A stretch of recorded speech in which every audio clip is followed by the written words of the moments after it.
Hey everybody, welcome to Johnny Beane TV. It is July 15th, 2022. It's 8:07 p.m. Eastern, 5:07 Pacific out here in Santa Cruz, California. Now just like to say thank you to everybody that tunes into these shows. You guys are the greatest and look forward to much more. All right, exclusively Van Halen starts now.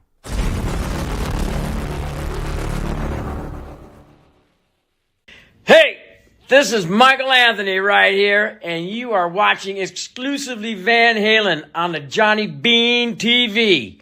Keep it there. Woo!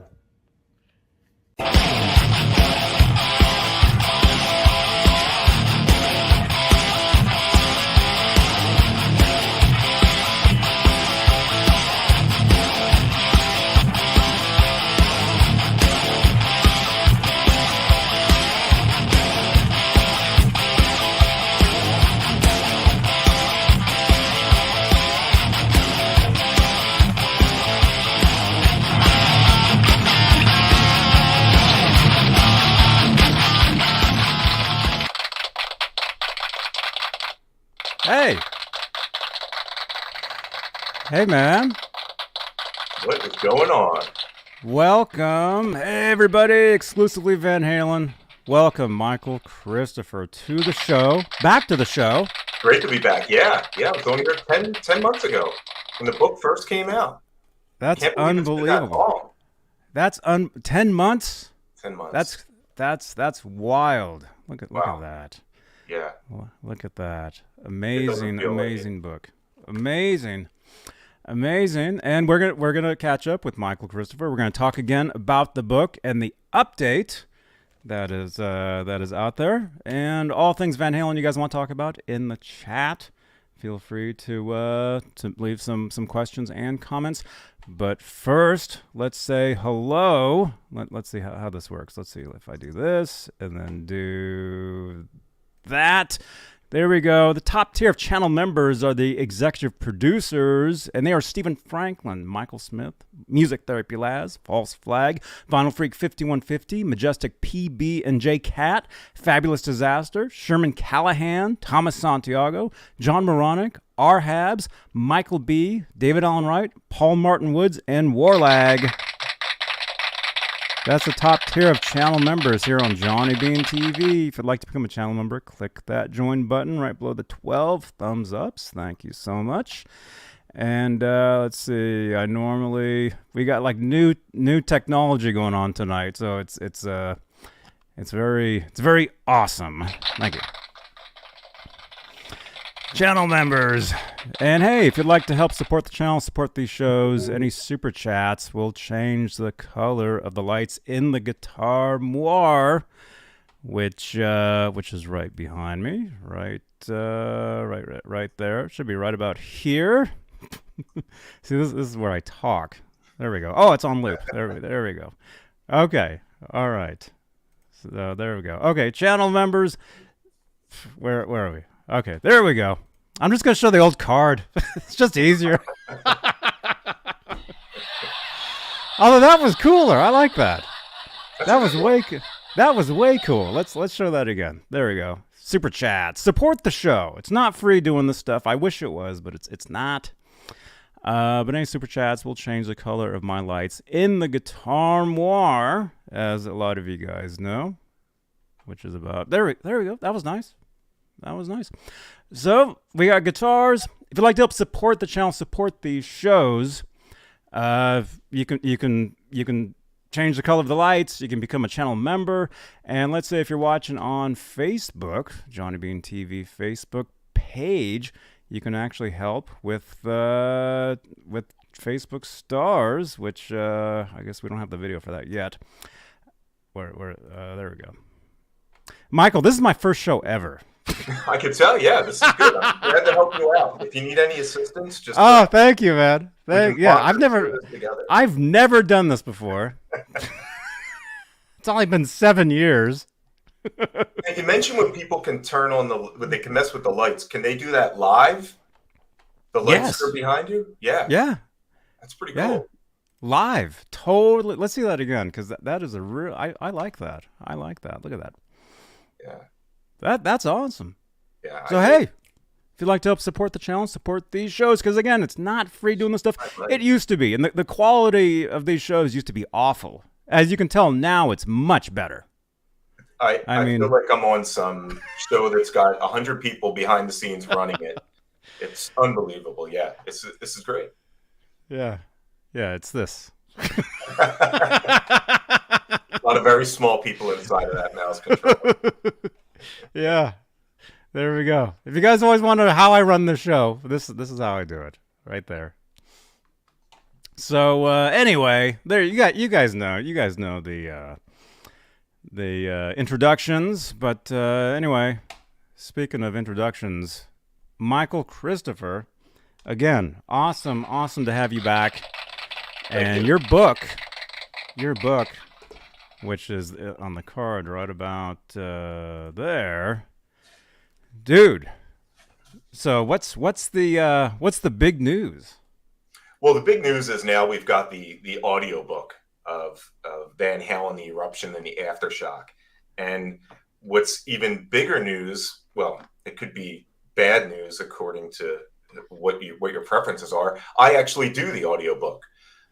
The publisher was kind enough to let me do the reading of it, and I was extremely excited about that because I feel like if they just brought some guy in who knows nothing about the band, you have to get really in depth when you're talking about Van Halen, and you have to kind of feel it. You can't just read it and say, "Oh, okay, this is what's happening now." They got some new guy in, and now that new guy's out, and then they got this other guy in. You have to have the passion behind it when you're talking about Van Halen, and I think anybody that's watching this has it, and they'll appreciate it too.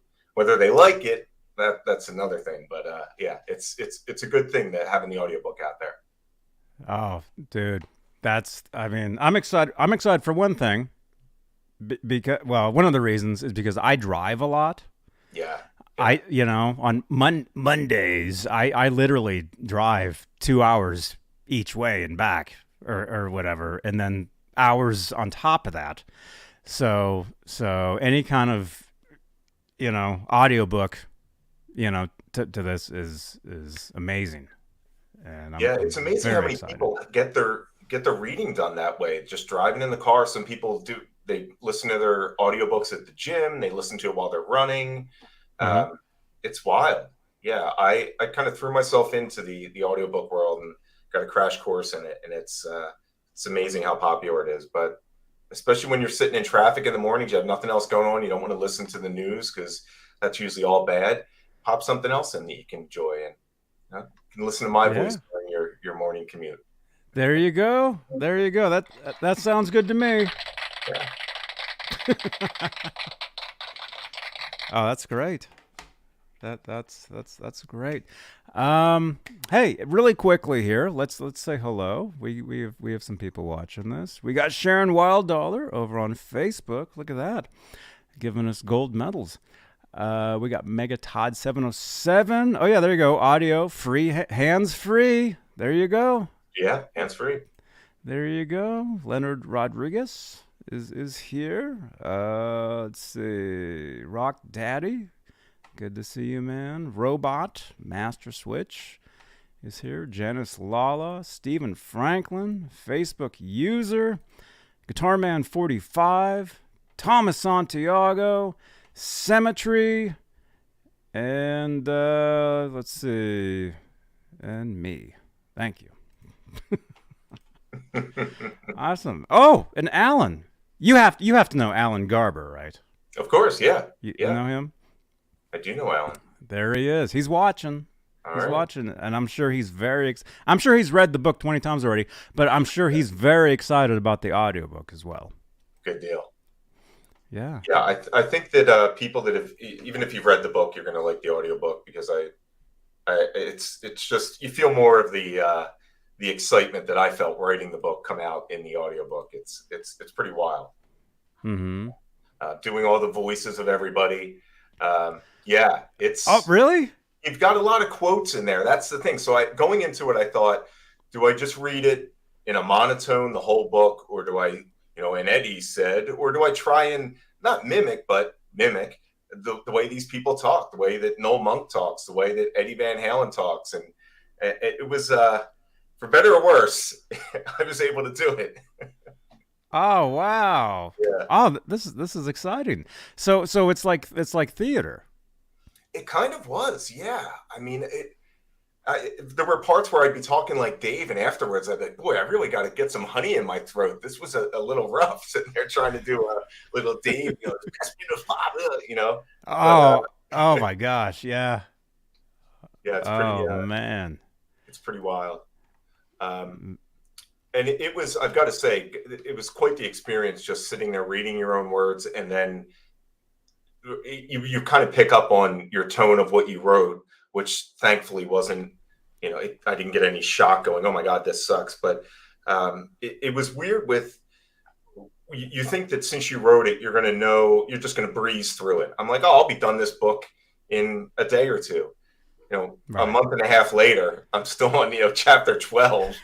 And it was, you really get a sense of how deep you go into a project like writing a book on a band like Van Halen when you start to read every nook and cranny out loud.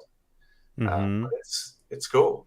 It was a really fun thing to do, and I'm so excited to do it. Somebody messaged in the comments that Greg Renoff didn't do his audiobook, that he had a narrator do it. It wasn't that great. I would have loved to have heard Greg do his audiobook, and I don't know if there's one for the Ted Templeman one or not, but it would be great to hear him do it, because I think he's got a great speaking voice. So, Mm-hmm. He's great. He's been here several times over the years. Yeah. We've had him here for both books, and yeah, he's awesome. I'm excited. I'm excited to hear it. I'm excited to hear you doing the voices. I mean, this sounds, this is, like I said, theater. So it's like, like, I know, I mean, this isn't, and here we go. I was just telling you about going off topic, and I'm about to go off topic for a second. Although not really. You ever heard the Star Wars audio drama? Oh yeah. Yeah. And it's got all the sound and everything. Oh, the sounds. Yeah. It was something that was played on NPR back in '81, and Mark Hamill was there, Anthony Daniels was there. I think they were the only two, but they did an audio version of Star Wars, mm-hmm. and it went way deep into the film, and like scenes you never even saw that they were talking about. But it really opened up the story. Yeah. And I know, this isn't Star Wars, but it's a story. Right. So with a lot of characters in it as well. I mean, it's obviously not as many characters as Star Wars, or maybe it is. I mean, there's quite a few people that come in and out of the Van Halen story, make their appearances, try to strike down the band, and it's. I think when you have a character-driven story, it's much more interesting. And to get into those characters, and they're, if I can at least get a little bit of their personality translated into that audiobook. It's really cool when you have it. Again, it's not in a monotone, and when you have something as grand as the Star Wars story, you can't do that in a monotone. And I love the way that they did that. And of course, having people like Anthony Daniels in it was incredible.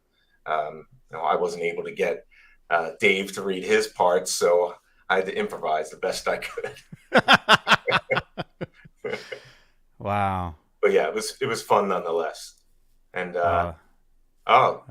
this guy Jack had a 13-hour flight to Istanbul. Listen to the audiobook already during the flight. Nice. Oh, no way. Yeah. Hey, Jack, welcome to the show. Very cool. 13-hour flight. Oh my gosh, I can't even.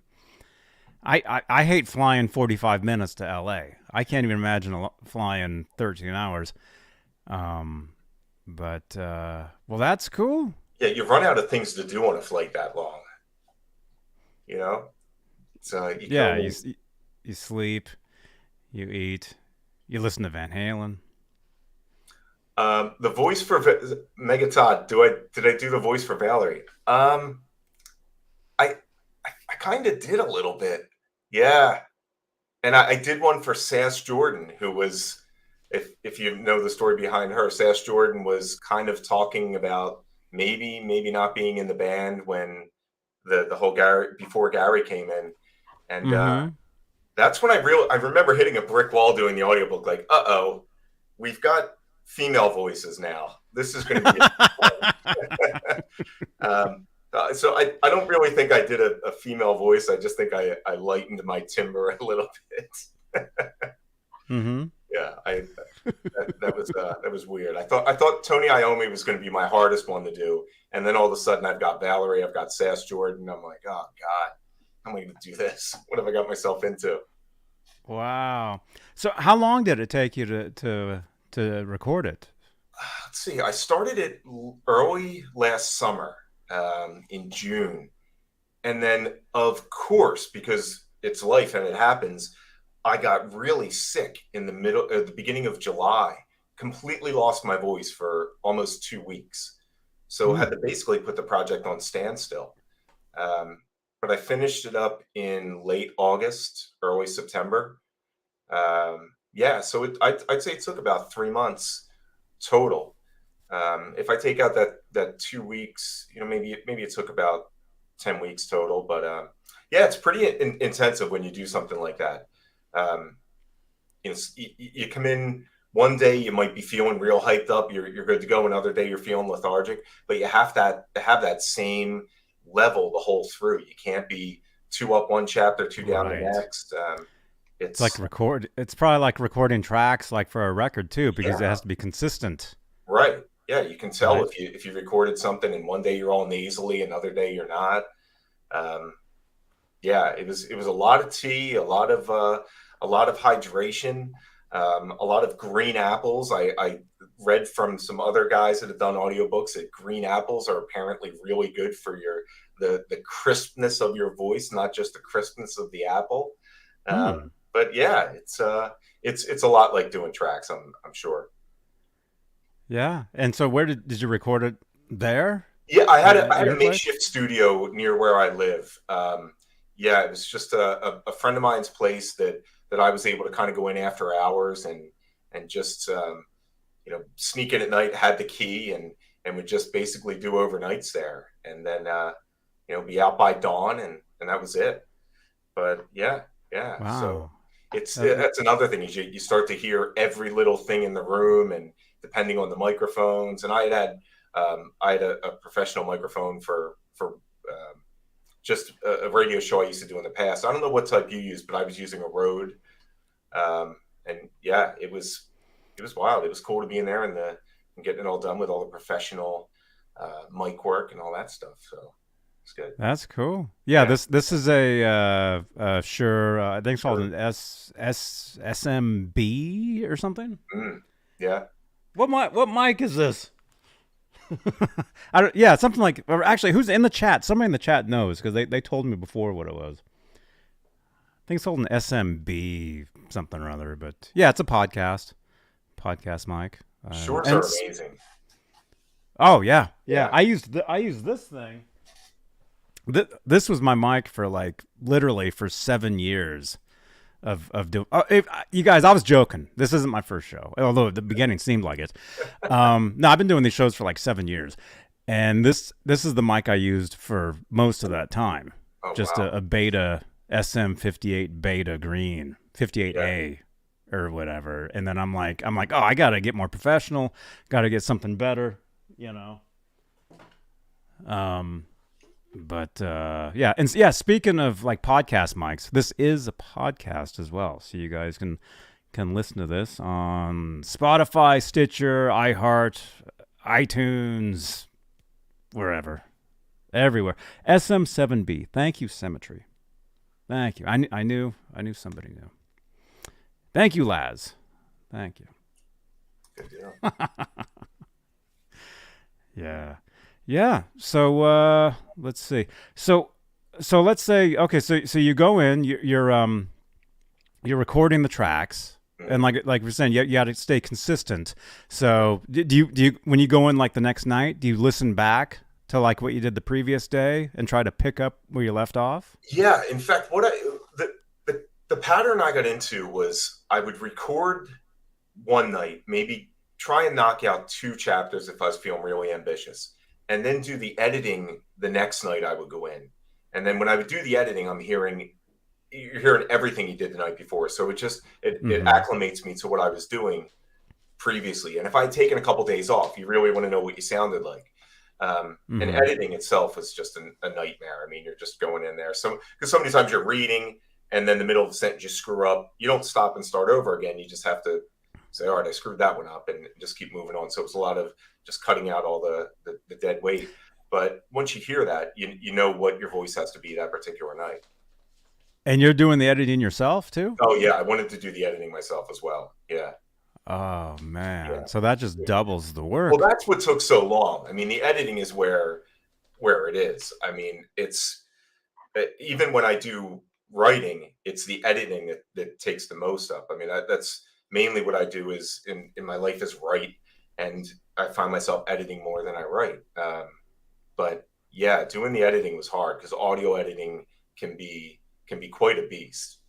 I mean, I would spend I'd spend way more hours on one chapter than I would on like editing it than I would recording it, because you just have to cut so much stuff, and you don't stop. So it's a chapter that ends up being 20 minutes long when you hear it, when you purchase the audiobook, but it was whittled down from an hour and 15 because they just read it straight through and with all the mistakes, warts and all, and then just cut all the warts out. But yeah, that's editing was definitely the hardest part. And then doing punch-ins, that was I tried not to do them because you can never get it just as perfect. So I had to be really consistent with that as well. It was a lot to learn. It was a lot of learning on the job. Oh man! And you read every word, every single in the book. Word. Because Yeah, we're talking about editing, but that let me guess what that probably includes like how can I, like, you know, like let's say a song you hear on the radio these days, or within the past like maybe 20, 30 years, 10 times out of 10 that's not originally what they sang. That's a compilation of syllables and words that were pieced together by the producer of that song. You know, I don't know if I told you this. I like to drop this name every show. I used to live with this guy named Desmond Child. Oh my God! Yeah. You know who songwriter? Yeah. Okay. Yeah. He was brought into the whole Van Halen story at one point. Yes. Yeah. Yes. He told me himself about all that. But anyway, I used to live with him, and because he was managing me, he was producing. We were just doing music.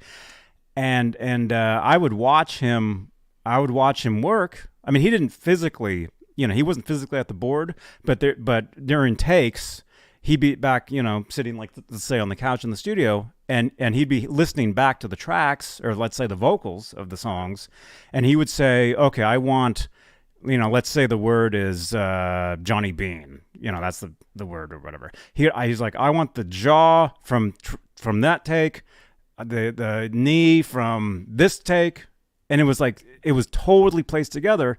But when you have an engineer, producer, when they got the skills, it's seamless, right? And some of that you can kind of hide when there's music around. But what I'm trying to get to is, when you were reading the book, did you take any syllables from any words, piece them together, or go back and you know what I mean? Like, how heavy were you into with the editing? A couple times I had to do that, and it wasn't that often because I'm not an engineer and I couldn't do stuff so seamlessly. But I remember there were a couple times where it was it was more with sentences, full sentences or paragraphs that I'd have to kind of cut together than it was a word. But yeah, it was a bit of a nightmare because as you speak in a sentence and you go to a next sentence, there's sometimes not a lot of, you don't hit period and then move on. You just keep going. So where you're going to make the cut in the audio is a really hard place to find, to then fit it in with the other piece of audio that's better in the back half, but in the front half, you have the audio that's better from the previous one. And you're trying to put these two tracks together, and you just have to find where the best split is. And I would spend I'd sit there and spend an hour on one paragraph, and I'd be, what am I doing? And I end up doing the whole paragraph over again or something, even though it was from 2 nights before. But yeah, I would try not to do that as much as possible. If I had a great engineer that was working with me, I wouldn't care about it. But yeah, there was a good bit of that, but I tried not to get too wrapped up in it, because at the heart of it, I really am. I don't know if I'm a perfectionist or if I just have really bad OCD, but I just need it to be a certain way, and if it doesn't sound right, I can't move on from it. So right. And it's but probably it was cool pretty. reading the book. I mean, the book was, if you remember from when we talked before, the book had come together really quickly. The publisher wanted it sooner than later, and I brought it up to them right after Eddie had passed away. I mean, the whole impetus for the book was, I wanted to tell the story of Van Halen now that it had an end point. And as sad as that is, it was true. We're never going to see them in concert again with Eddie Van Halen. We're never going to get to look forward to a brand new studio album. And when you're writing books about bands, it's rare that you have that option of a band that's still relevant, like Van Halen was at the time. And, either it's a complete retrospective, or you pick any band that hasn't been active for decades. Then it's an unfinished story in progress. Maybe they could get back together, maybe they won't. And I'd been working on and off on the book itself for a couple of years. A chapter here, a sketch of something there. Whenever I'd interview a musician, a comedian, an actor, just for my articles that had nothing to do with Van Halen, I'd always ask about Van Halen, just to lighten the mood. They don't want to talk about the same thing they've been talking about in every other interview that they did. So I'd bring up Van Halen was kind of the thing I'd talk about. And 9 out of 10 times, they were excited to talk about it because it was something out of the norm. It was something that they were into. And everybody has an opinion, whether it's something as basic as the Sammy and Dave or something a little bit deeper. So I'd file that away thinking I'd use it at some point. And after Eddie passed, the news cycle at some point moved on, and I couldn't write about it anymore. None of my editors wanted to hear more Van Halen stories, more Eddie stories. And I went to my publisher and I said, look, I brought up that book about Van Halen before, and now it's time. And they said, okay, could you have a manuscript in something obscene like a month? And I said, no, I can't do that. And I ended up having 6 months to put it all together. And I mean, that was still really quickly, but it was so much of it had been written and sketched out. It was just a matter of assembling a lot of pieces together from over the years. And reading the book back, not just doing the editing of here and there in a chapter that my editor for the book was presenting to me and saying, hey, can you fix this? Can you reword that? What do you think if we change this? This was now me reading the finished product. And it was really cool to be in that position to read it over again, because a lot of times when I finish something, especially a really exhaustive project that's taken forever to do, the last thing I want to do is look at it again. I don't want to read it again. I don't want to even be in the same room as it.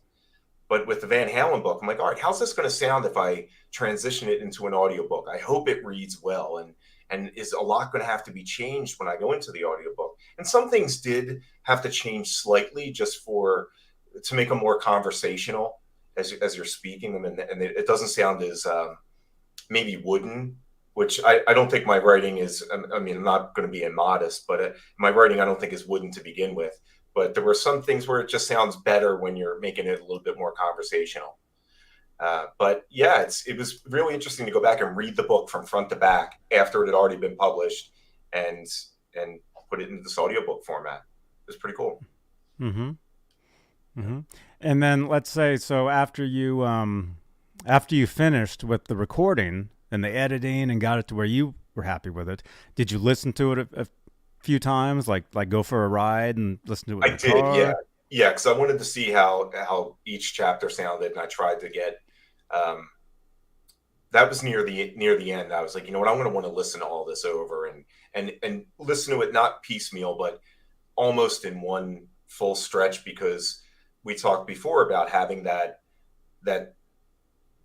across the whole book, you want it to sound symmetrical, at least where I'm not, oh, am I too nasally on this day? And not when I had the cold that week, did it really come through? But I think it came across pretty well. So I did get to sit and listen to it.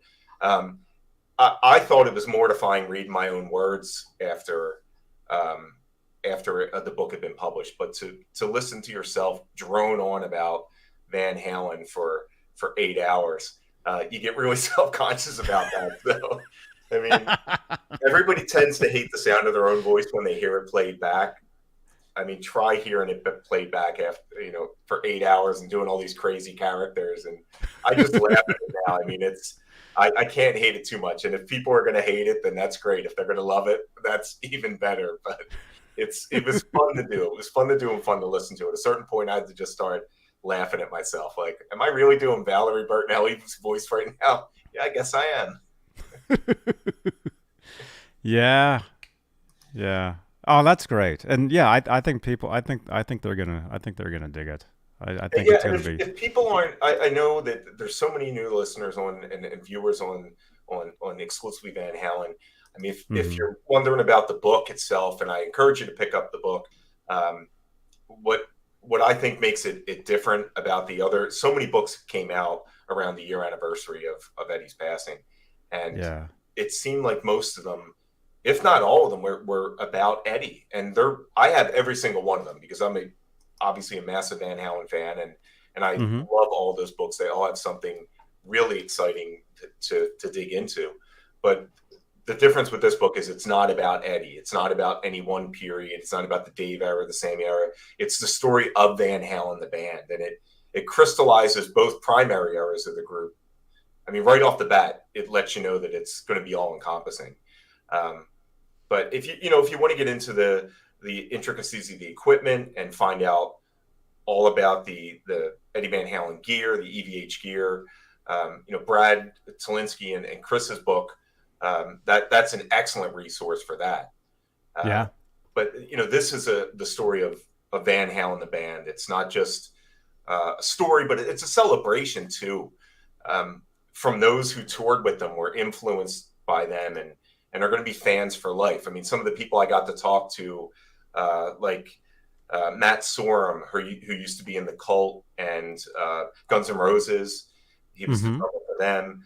Phil Anselmo from Pantera, William Duvall from Alice in Chains, Adam Carolla, comedian extraordinaire, John Taffer from Bar Rescue. All these people that you're like, that's a fan of Van Halen. I mean, just being able to talk to these people about what Van Halen meant to them and hear them get really excited about it. That was more of the joy for me than writing the book, to be able to sit there and geek out with somebody like Michael Sweet from Stryper, who just has all these crazy stories about discovering Van Halen when he was a little kid and going off for an hour about that. It was so exciting to hear them geek out just like we would on Van Halen. And yeah. Oh, that's awesome. That's awesome. Yeah. So do you do their voices in the book? I do, yeah. Yeah, I would do their voices. Even though I recorded their interviews, it would probably be too much of a hassle to use their interview, but to get the quality of that up to speed with the quality of how it was being recorded in the studio, it would have never worked. So yeah, I had to do all their voices as well, which it's just a little bit. A lot of it's just a little bit of a differentiation. I mean, I'm not trying to talk exactly like a Phil Anselmo, actually, I did try to talk like Phil because he's got a really distinctive New Orleans drawl. But somebody like Michael Sweet just has that sort of Southern California, but then he moved to the East Coast, so I just made his voice a little bit different from what the text was. Some people I did have a little bit of fun with. I don't know if you've ever heard Noel Monk speak, the former manager of Van Halen, but he's got a really high-pitched, it's a really interesting voice that he's got. I recommend anyone check out any interviews he's done. He's got this real high-pitched, almost grating voice. And I'd interviewed him and used some of his quotes. So yeah, I got deep on some of those voices. Man, so it is theater. I mean, how many? You did like what? 20 different voices or something, or Yeah, more? probably 20, 25 voices. Yeah, I mean, think about Wow. all the there's not only all the people that were in the Van Halen story, but then all the people that I interviewed for the book. Yeah. Um, and some people there were. I mean, there's exclusive content from all the people that I just mentioned. Mm-hmm. There's exclusive content from Michael Anthony and from Sammy and Gary that had never been published elsewhere. They're interviews that I had done with them that I was sitting on. So that's three more people that are tacking on to all the names that I mentioned before that. And other people where if I wanted to quote a certain thing that Valerie said in an interview or something in one of her books, I do that voice. So think about all the people that were in and out of the story of Van Halen, and then some people that I just interviewed randomly to get in the book. So yeah, I guess it would be saying it's like theater it's pretty spot on. I mean, doing all the different voices, it was Oh, it is. challenging. It totally is. I mean, it's Van Halen theater, and that's that's some of the stuff that we've been wanting for years. And it aligns with what Van Halen is. I mean, this is not some. I can't think of any band that had more drama than Van Halen. And I'm in a lot of other groups, whether it's on Facebook or just a forum online, an AC/DC group, a White Snake group, a Depeche Mode book. I did my Depeche Mode book. That was my one before Van Halen. I'm in a lot of their groups, and they all talk about this would make a great movie. Their story would make a great movie of their respective band. And I'm like, it really wouldn't. But what would make a great story and a great movie would be Van Halen, because it's a story like no other. There's so much drama. There's so much, whether real or imagined, backstabbing. There's just everything you could ever want. A redemption story. It's incredible what they have, and I think a lot of bands don't have that. I can't tell you how many biographies I've read where I think it's a great story about either the person who was in a band, like if it's I don't know, KK Downing's book from Judas Priest, but there's not a lot of drama in Judas Priest. Like, of course they switched singers for a period, but there wasn't crazy drama where one singer's talking crap about another singer for 10 years, 15 years at a pop. It's Van Halen's a very, very unique band. And you're not I can't believe my mom just wrote in, "Hi Michael, we're watching, Mom and Dad." That's thank you Mom, thanks Dad. It's embarrassing. It's almost like the way I used to be dressed for school, but anyway, it's pretty it's a pretty wild story, Van Halen. And shout out to my mom, who was a huge David Lee Roth fan too. Do you want me to show that? Do you want me to show them? Yeah, I mean, is that cool? Where are they? There they are. That's my mom. Yeah, there we are.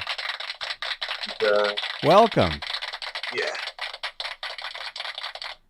Wow. Yeah, so, is that how you got into Van Halen? No, I didn't. In fact, I probably made my mother hate Van Halen as much as they were played. You played mostly Sammy stuff? No.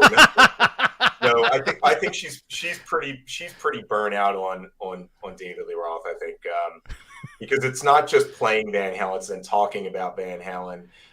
It's then going into all the nuances, and she doesn't want to hear about that. She was raised on the Rolling Stones and Fleetwood Mac, and that was her music. Talk about drama. Yeah, there's drama there as well. Mac. Now that's a band that could have a movie. When are you going to make the audiobook on Fleetwood Mac? And I can't wait to hear those voices. Yeah, me doing the Stevie Nicks voice is going to be that's going to be an interesting one. I'm really going to have to plan that one out. But wow, the Stevie Nicks voice. But yeah, I got into Van Halen through an uncle of mine who was kind of close. He was close enough in age that I would be able to get into the same sort of music that he was into. Whereas my mom was a little bit, it's the generation before. And as much as I love a band like the Stones, or she's a huge Queen fan, and cool. Freddie Mercury's actually, that's her top vocalist of all time, and she loves him like I love David Lee Roth, and it's and as much as I love those bands, Van Halen was more current, and my uncle showed me Women and Children First, and Everybody Wants Some, and I thought it was like the greatest thing I'd ever heard. It was so primal with Dave's scream, and tribal with Alex's drumming, and then this guitar sound that's just otherworldly. I mean, what the hell is this? And then to go back and dig through the rest of his collection and to get into Van Halen 1, which is just like it's like dropping an atom bomb on your senses. Exactly. Precisely. Yeah, that's what it was. That's what you needed this for the audiobook, man. I did. All I've got my Rocky in my pocket. Oh no. Which it's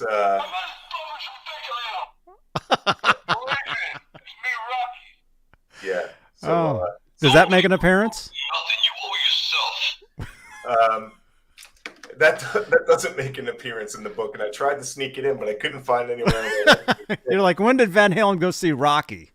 Yeah. Because I think they went and saw Star Wars. I think they probably went to Star Wars. Well, they had enough fighting in the band that maybe they took some cues from the boxing scenes in the Rocky movies. I mean, you don't know. There was quite a bit of infighting there. So, but yeah, once I heard them for the first time, I was done for. They became my band. Seeing them on MTV, it seems so different than everything else that was out there. I mean, you had bands like Duran Duran who are on boats out in Rio and have these crazy girls on their boats, but then you've got Van Halen just in this room for Jump with a $600 video or however much it costs, depending on who you believe, and they just looked like they were having such a good time, and Eddie was all smiles, and it was fun. It was so fun to be a Van Halen fan, and I mean, even when you had shakeups in it, and that's a generous word to give them. It was still fun. It was like watching your favorite sitcom or your favorite drama. I mean, my mom had she'd be watching Dynasty and Dallas, and wow. I'd be following the Van Halen story. It had just as much drama, and there were cliffhangers. Who was going to sing next, or what was going to happen. Were you? I mean, I'm assuming you were there. Like, see, I didn't get into Van Halen until 85, 86. So by the time I was there, they had already switched over, really, to Hagar. Were you there I caught during all that? The tail end of Dave. So 84 was my real live introduction to them. Mm-hmm. And, news was delivered so differently back then. I mean, I remember reading about Dave being out in Circus magazine, and it was like, what? Dave's out of this? Can't be right. And it wasn't like now where you can and you sound so old when you say something like that, but you couldn't just click into a web browser thingy and search David Lee Roth, Van Halen, but you really had to wait, and your regular newspapers weren't going to care about what was going on with Van Halen. You weren't going to pick up the New York Times and find out the ongoing saga of Van Halen. You had to wait until Circus came out the next month. And then it was, it's Sammy Hagar's in the band. Dave's going to do a solo thing. And your mind's blown. You're like, what? What is happening? Now I got to wait another month? And it was wild at the time. And I remember being so bummed out about Dave not being in the band. And then you hear something like Good Enough or Get Up, and it was like, whoa, what is this? It was, hearing the Sammy era for the first time, and then hearing Dave's solo stuff for the first time. It almost felt like there's now there's enough to go around. There's more to go around. You've got this great stuff that Eddie's doing with Van Halen and his new singer, and then you've got Dave with this new cast of characters making these really fun, funny videos. And Van Halen's not making any videos. You know, they didn't make any for 5150, other than the Dreams one, which didn't have them in it. But yeah, it was weird seeing that unfold in real time. What real time was back then, which was just so slow. But it was fun. It was fun back then, and it just like it's fun now. It's fun when some nugget drops about Van Halen. You had the guy who did the Rolling Stone story a couple weeks ago, and then there was the Insider that was on one of the other podcasts that talked about a lot of things. And it's more to debate. It's more to talk about. And a lot of those bands from the past that kind of finished. They were finished. There's nothing more happening with Rush right now. I mean, when they ended, there wasn't a lot to keep talking about. With Van Halen, there's always something to talk about. There's always something else going on. Right. And whether you've got the continuation with Wolfie, where a lot of fans have gone over and started listening to his music. You've still got Sammy, who's going strong. And then, of course, you've got all these wild stories that we didn't know. We didn't know for instance, Dave was being courted to do the 2004 reunion before Sammy. And if that's true, it makes so much more of what happened around that time makes sense. I mean, I remember hearing in 2004 Van Halen was going to tour, but nobody knew who the singer was going to be. It just was Van Halen's going on tour this summer. They're booking venues. They're going to be playing wherever they were going to be playing, stadiums and sheds and arenas. That was when those two DJs in Iowa would call Eddie up, and they would talk to him and ask him questions, and he would actually respond to them and say, "Oh, I'm recording. We're making new music. You got to wait and see what's going to happen." And they were asking him those questions: Who's the singer going to be? Who's the bass player going to be? Yeah, you know. Yeah, and there were times when he would say, "Look, you know, I'm ready to play with anybody. Somebody come up here and sing with me." And I mean, because they had the number for 5150 Studios. They would just call randomly. But yeah, it's something that you can always talk about with Van Halen. There's always something going on, even when they don't exist as a band anymore. You still find things to talk about. And I think for years we're going to be uncovering things that we didn't know about Van Halen that are going to surprise us. Oh, definitely for the rest of our lifetimes. Yeah. Well, definitely there'll be more and more and more stuff. Like you know, we're live in the exclusively Van Halen Facebook group right now. You know, and in there it's all day long. It's. I mean, a lot of it is recycled stuff. But there's a lot. People are in there posting like all day long photos, quotes.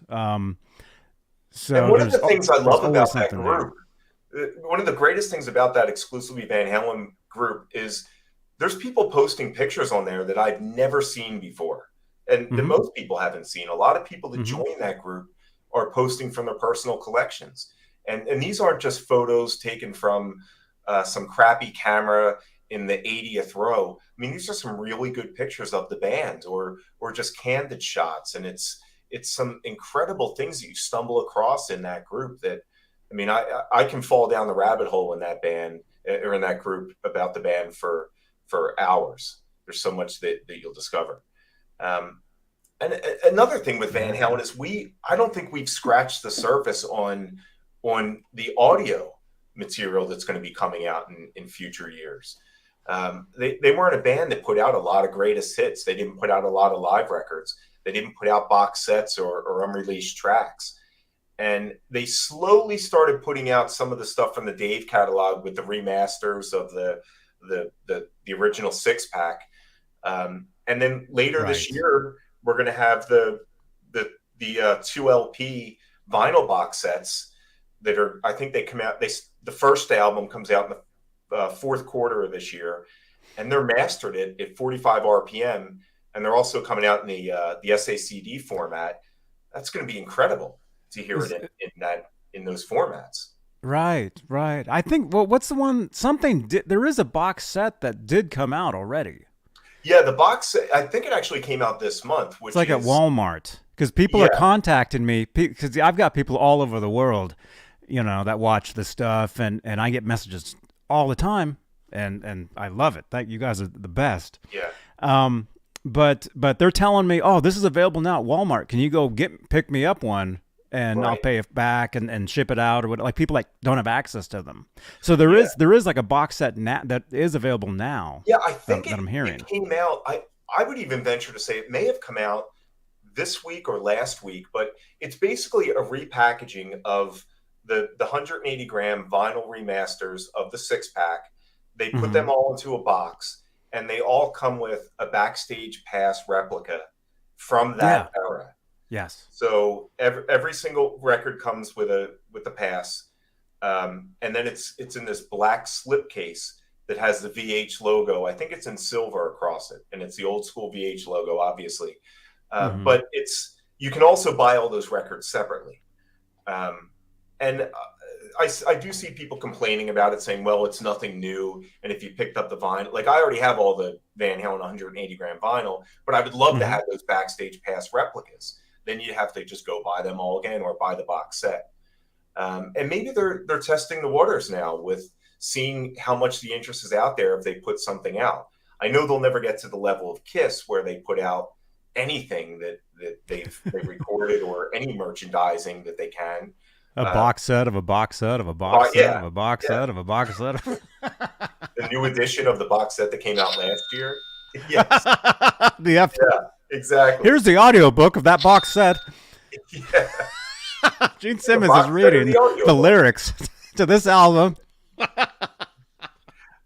Yeah, I'll be back here in a couple months doing the box set of the audio book. All the outtakes. Yeah, The audio that's available now on Audible is now on vinyl. yes, yeah. I don't press it on 180 gram vinyl, and you know, yeah, it's. That'd be But great. we haven't gotten any of that from Van Halen yet. We haven't gotten the rarities, the outtakes, and Hmm. and it's not that we're starved for that now. We've been starved for that. I mean, the Yeah. only band that I can think that came close to them would be Zeppelin. I mean, if you remember, Zeppelin didn't put out anything after they called it quits in 1980. I mean, they put out Coda in I think 82, but there was nothing after that. There were no greatest hits, there were no box sets, and it wasn't until 1990 that they finally put out a box set. So, yeah. You're welcome, June. Yeah, yeah. Gene is going back into the vaults to get his audiobook that he had done, and see if he can re-release that. But yeah, I think that we are pretty starved for some Van Halen stuff, and there's no other band I think has such a wealth of material that we know exists. We know that Right. there's those 5150, much mythologized vaults. There's a ton of stuff in there. We had a guest on here one time that told us that he actually stayed with Noel Monk. He was like sleeping in his basement on a cot or something, and Noel was showing him pro video concerts. Unreal. And so this guy's sitting there watching the stuff, not believing what he's seeing. And so Yeah, there is stuff out there, right. you know. But I mean, really quickly though, you look uh at huh, Largo. You have something like Largo, Maryland from '82. yeah, I'm sure yeah, the version we've seen is a generation after a generation after generation copy. hmm, Noel Monk probably has the direct feed of that, which it's probably pristine. hmm. I mean, I just to see some of that get released would be it'd be unbelievable. I'm sure. I think some of that is out there because I follow this account on TikTok, which, by the way, TikTok Johnny Beane. Are you on TikTok? Are you there? I'm not I on tried TikTok. tagging you. I tried tagging you everywhere I could, and I couldn't find you on Twitter. I'm on Um, Twitter. I'm on Instagram. Got the website, which you had that linked in oh yeah, the in the website description. is down Uh, below. TikTok's the next venture. I've got to just get into it. I've got to break the ice and go into TikTok. Oh, dude, TikTok is I love TikTok. Yeah. I hear it's quite addictive, which is it is. Yeah. It is. But what I was gonna say though, I follow a Van Halen account on TikTok, and they posted some. It wasn't Largo '82. It was like one of the like Brazil '83, or it was one of those shows, and the quality was like pristine quality compared to what I had back in the day on VHS. I don't know where they got it, but like that stuff's out there, right? Yeah, so somebody has something, and you got to wonder, I mean, who has the rights to half of it? I'm sure Warner Brothers has the rights to a ton of it, but they might not even have it. I mean, if it was in Noel Monk's basement, who knows where it ended up now. I mean, well, I do know who would probably have that now, actually. But the thing about Van Halen though, and how it was a blessing, it's a blessing and a curse that stuff we weren't bombarded with all that stuff back in the day, because now it might be like, well, have it, seen it, it's like, the band is over, which sucks. But imagine if we already had like everything, and there'd be nothing to look forward to. The thing is with Van Halen, there was a lot of stuff they never put out, never released. That stuff is slowly leaking out. We're finding, like you're saying in the group, in the exclusive Van Halen group on Facebook, we're seeing photos that we've never seen. Who knows where the stuff came from? And just imagine, the stuff in the future, maybe 5, 10 years, 15, 20 years down the road, what stuff is going to be coming out officially. What would you want to see? Is your not holy grail, but what would you want to see come out?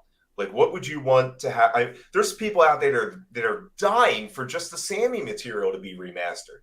They want a really good sounding OU812, and they really do deserve that. I mean, as fans, we really want a remastered part of the Sammy catalog. But what would you want to see come out from Van Halen?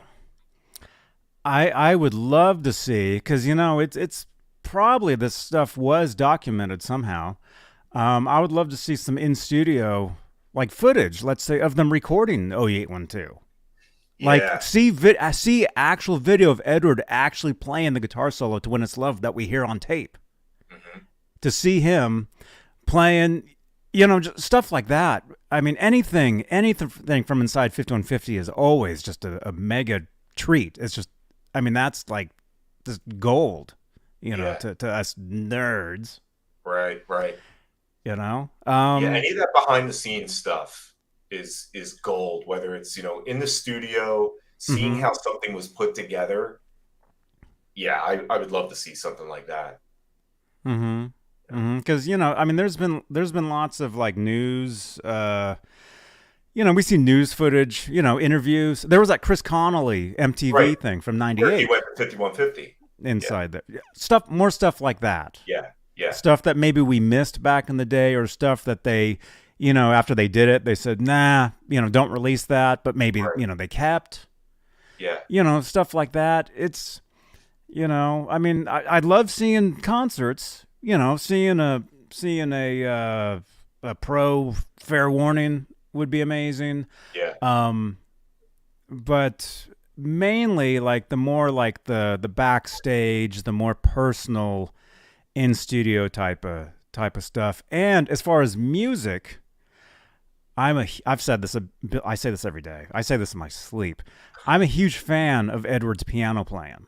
I love the stuff he does on the piano. I would love to hear new Van Halen songs that were never released, piano based, not necessarily, ballads or ballads. I love Love Walks In. I love When It's Love. I love all that stuff. But just to hear more of that type of stuff, that'd be awesome. Yeah. I found that, mentioning that, I found it so interesting that Alex plays piano on Respect the Wind, the song that they did for the Twister soundtrack. That's wild to me, because we've heard the story that they both were brought up playing classical piano, but I just associated keyboards with Eddie for so long. I never thought that Alex would do anything other than play drums, and there he is doing piano for Respect the Wind. I thought that was incredible. He plays piano on that. Edward actually plays drums on a song called Crossing Over. Yeah, yep.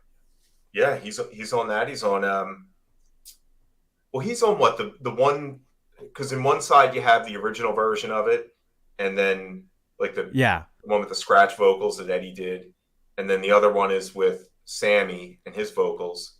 If you listen to Crossing Over, which was a B, technically it was a B-side to Can't Stop Loving You, so it was officially released, right. And then it was on the Japanese version of Balance. Balance, yeah. It was the last track. So if you use headphones, you hear like all kinds of stuff going on. Yeah. You know, and I think that would have been like the maybe the future, the more like progressive version of Van Halen. You know, if they would have kept going. Well, I mean, but you can see though with Van Halen 3, it kind of kept it going with that. Where if you wear headphones, you hear a lot of different things going on, and right. I think it'd be cool to hear more of that type of stuff, or say an unreleased record with Gary. I would love to hear that. Yeah, and there was a lot going on with 3. If you do listen to it in headphones. I mean, I know so many people are down on that record, but there's a lot going on musically that you can pick up. And yeah, I would have loved to have heard a second record with Gary. I think that they were really tight by the time they got off the road from that tour, and I would have loved to have heard some of the songs that came out of those sessions. I think they should have toured first with Gary and then made their record. I think the fans, I think it would have been different. It would have got a different, more positive reaction from some of the fans, I think. And then it just would have been more, you know what I mean? I mean, yeah, I mean, even Gary looks back and says he wishes that they had done that they had gone on tour first. I think that there was too much disappointment with Dave not being in the band, that if you just went out there with Gary, no album to promote, fans would say, well, we didn't get Dave, but at least we're getting all these songs that we haven't heard for 15 years. We're getting, you know, no pun intended, but we're getting the best of both worlds. We're getting an even set split down the middle, and it'll be cool to see what they come up with in the studio afterwards. But we didn't get that. We got, you know, a show that had, you know, 4 or 5 songs from the new record, and people weren't really into it. And I don't think that they really were gelling as a unit yet with Gary. I think that they needed to feel each other out, and not that it was rushed, because they certainly didn't rush the album.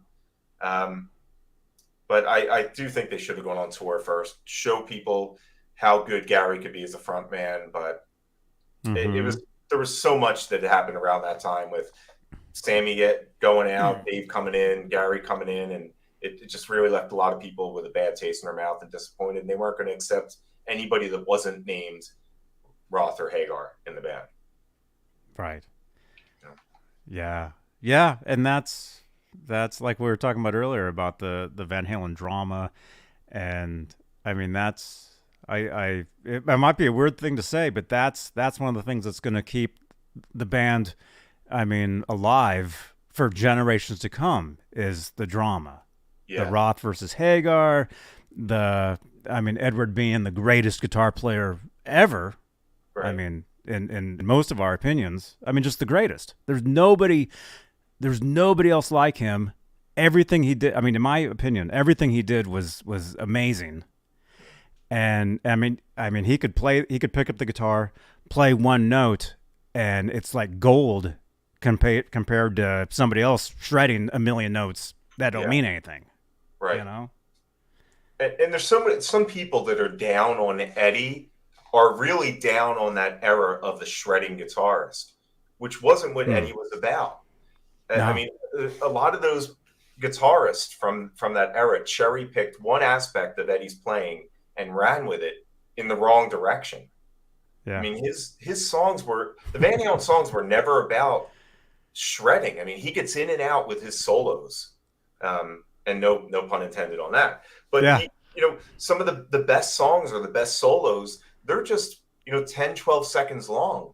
I mean, he played to serve the song, and some of those other guitarists that were influenced by him played to be the song. They would just play until they could get to the solo, and then that was like the big part. Whereas with Van Halen, the solo it's almost like a song within a song. And since Edward was the main songwriter as far as music, I mean it's all him. It's all him. That's why there was never an Eddie Van Halen solo record, because that was every record he did was a solo record. Hey, yo, thank you. Loving the down shirt, Mike. Super joint ritual. Your book kicks ass, bro. Meant a lot to me to read a ton of stuff I didn't know about Edward. Wow. I love Thank you so much. First record. Their first record blew me away. Super Joint Ritual.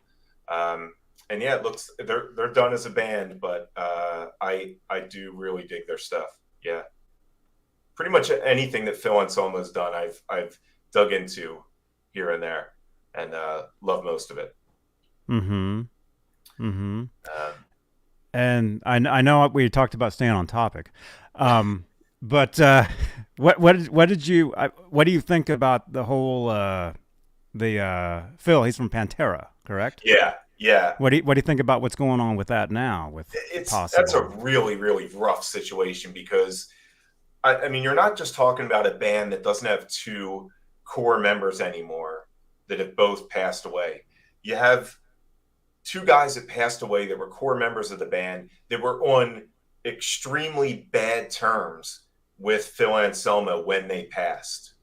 And they wanted nothing to do with him at the time.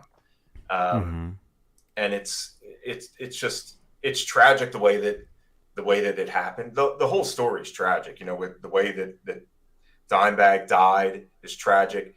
Vinnie Paul died way too soon, way too young, and they were never on good terms anymore. So it's I know people want to hear those songs, and I know that Phil's been playing a lot of Pantera songs with his solo bands, and they're not really doing it justice, because in my opinion, they're just not good enough players to do those songs. And now they're going to have Zakk Wylde and Charlie from Anthrax on drums. It's going to sound great. It's leaving a little bit of a bad taste in my mouth, just because they were on such bad terms when they died with Phil, and now it's kind of going to be Pantera again without them. It's a rough one, and it still hasn't even really been announced. Maybe it's just going to be called a tribute to Pantera, which I think that'd be cool.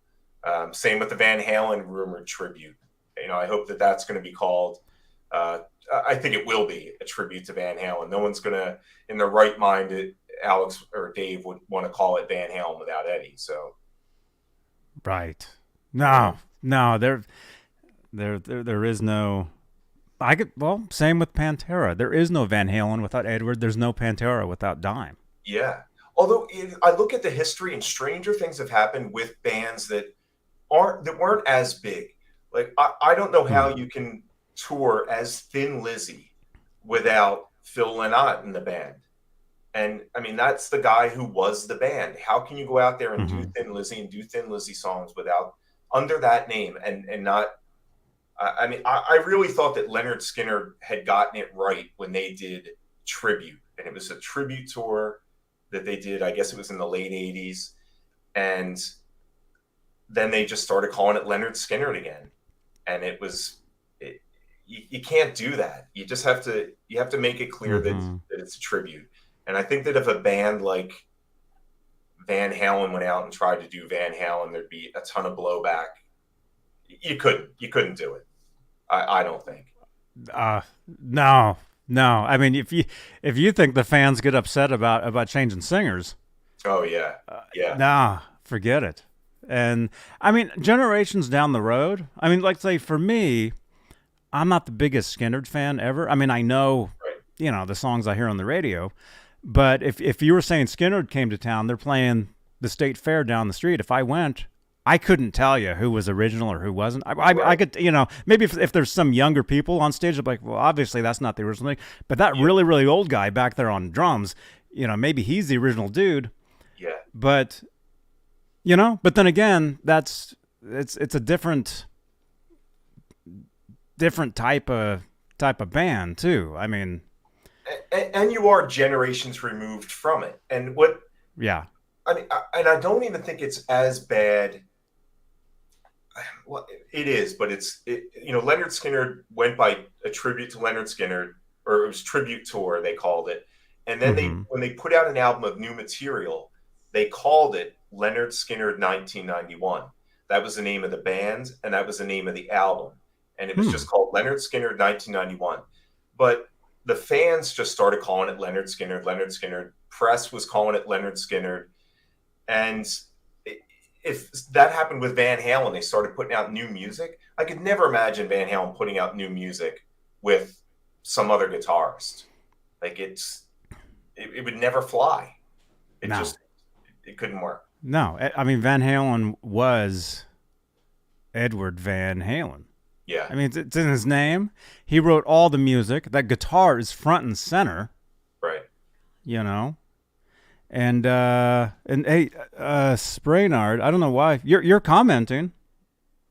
Oh, he says, here we go. He said, there you are. There you are. But hey, thank you for the support though, too. That helps keep the shows on the air. But yeah, I mean, no, with Van Halen, it is Edward Van Halen, and it can't be replaced. For a tribute to have, let's say, Joe Satriani. By the way, happy birthday, Joe Satriani. Today's his birthday, actually, and Jason Bonham as well. Two guys where, I could see them, doing a tribute to, let's say, Zeppelin or Van Halen or any of that stuff. But I think as far as drama, as far as Van Halen, as far as the singers, as far as what's going on now with a possible tribute with somebody else playing the guitar, that keeps it going, keeps people talking. Yeah. Keeps it in the group. They talk nonstop about this stuff. And like I said, it's going to keep going. It's never going to stop. And that's, like I said, that's a blessing and a curse being fans of this band. But again, it draws us in. We're like, oh, what's this? Oh, it's, you wake up every day. There's something new every day. Yeah, there is. And it's all, I do see every now and again, someone will say, if they went out and did a tour with Joe Satriani, it would destroy the legacy of Van Halen. And it's not going to destroy it. It's just going to add to it. It's just going to add another layer. I mean, there's been nothing but crazy drama that people didn't like. There's a large faction that loves it and a large faction that hates it. A large faction loves Dave, hates Sammy, and vice versa. A lot of people are going to love the fact that Satriani is playing guitar, but then they'll say, well, why didn't, Wolfgang play guitar? You're always going to have these little pockets of arguments about the band. And I don't think that as long as they don't record any new music, I'm looking at the comments now, Adam Lambert and Queen. Nobody wants to hear Adam Lambert and Queen's new album. They want to hear you get out there and do the hits. They want you to go out there and they want to see Brian May shred and somebody do an approximation of Freddie Mercury's vocals. And that's what you're going to get with a Van Halen tour. You're going to want to see those songs live, and you're going to want to see somebody do an approximation of Eddie Van Halen's guitar playing, whether it's Joe Satriani or whether it's a bunch of different guitarists that are playing. But you want it to be a celebration and not something that's going to damage the band's name. So do it as a tribute. Right. Don't do it as Van Halen going forward. No, that would not fly for the diehard, for the original fans, newer fans. Like I said, if Skinner put out a new record, yeah, if it was good, it's new Skinner. For me, okay, that's cool. Yeah. But You know what I mean? So, but with newer generations, but again, though, I think with Van Halen, though, even newer players today, kids that are growing up now that are discovering Van Halen for the first time, they're discovering that and they're like, "Who is this Eddie Van Halen? This guy's amazing." It's still they don't want to see some Van Halen going on tour with who knows who on guitar because Yeah. it'll never work ever, even 100 years from now. Right. Well, maybe when robots take over, maybe it'll be a little different. But no, that's one thing that's so special about this band, about Van Halen, is it's just you can't replace I've done a lot of research into bands who have replaced other members, going back really far, and I think it gets. You mentioned 100 years from now, it all depends on who has the rights to a name, and how sacrilegious it'll be is based on the fan base. I think that the Kiss fan base, for instance, you're putting four guys up there in makeup. I don't think a lot of people aren't going to care. They want to go see the theatrics. The casual Kiss fan or the casual music fan that's going to a Kiss concert, they don't know that Ace Frehley's not in the band anymore. They just see the four guys up there and the guy looks like him. Yeah, it looks like he's wearing the same paint. I mean, and Kiss knows that. They're not. If they didn't, then they would have made Tommy Thayer a different character. They would have made Eric Singer a different character, but they didn't. They want to sell the image of Kiss from Kiss's most popular era, which is the original Kiss, that classic lineup. And didn't they say that the band it's going to keep going even after Gene and Paul, even after they're done? Yeah, they're going to keep it going just with different people. And if somebody has the rights to that name, I mean that's created issues in the past where you've had two different versions of Rat playing on the road, two different versions of Queensryche, of LA Guns. And then it goes back further. You have like the Platters and the Coasters and all these bands who are still on tour. But their generation, it's like their grandkids that are actually on stage. Right. Somebody ended up with the rights to the Platters. Yeah. And then it's the original Platters. But they're not the original. It's just somebody has the name to the Platters, so they have to call themselves the original Platters. The original non-original Platters. Yeah. the plates. Hey, Mike Olson, thank you, man. We all love Van Halen no matter the lineup, quality music and great memories. Well, I mean, I agree. I mean, it's no matter what it is, it's even the music. Even I'm sure you saw the video. It was pretty cool. There was like a football like marching band where they played like a few different like pieces of music, and they were like walking around, doing the they spelled out the logo, they the VH and like I mean that was pretty cool. Right. That was amazing. Those tributes that are out there are incredible. And I'm just looking at the chat. Somebody Simtree said, "What? Call my band Broken Platter." What if Metallica didn't replace Cliff? I think that's Metallica was right when they were still breaking when Cliff Burton died.